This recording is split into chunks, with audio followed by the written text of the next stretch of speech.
DSC నియామకాల్లో భారీ అక్రమాలు జరిగాయన్నారు మాజీ ఎమ్మెల్యే రామిరెడ్డి ప్రతాప్ కుమార్ రెడ్డి. సిబిఐతో సమగ్ర విచారణ జరిపించాలని డిమాండ్ చేశారు ఆయన. విద్యాశాఖ మంత్రి నారా లోకేష్ నైతిక బాధ్యత వహిస్తూ రాజీనామా చేయాలని కోరారు. డిఎస్సి వ్యవహారం విద్యా వ్యవస్థకు మాయని మచ్చగా మారిందని వ్యాఖ్యానించారు. పక్కన పెట్టేసి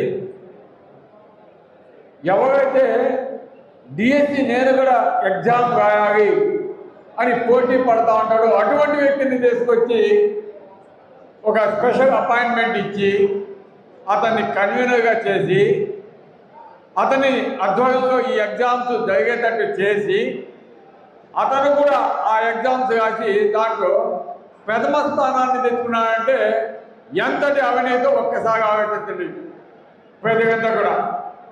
అంటే ఎవరైతే ఎగ్జామ్ కండక్ట్ చేస్తున్నారో ఆ వ్యక్తి ఎగ్జామ్ రాస్తే అతనికి ఫస్ట్ ర్యాంక్ వచ్చిందంటే పేపర్ లీక్ అయిందా లేదా అనేది దాన్ని బట్టి అర్థమవుతా ఉంది.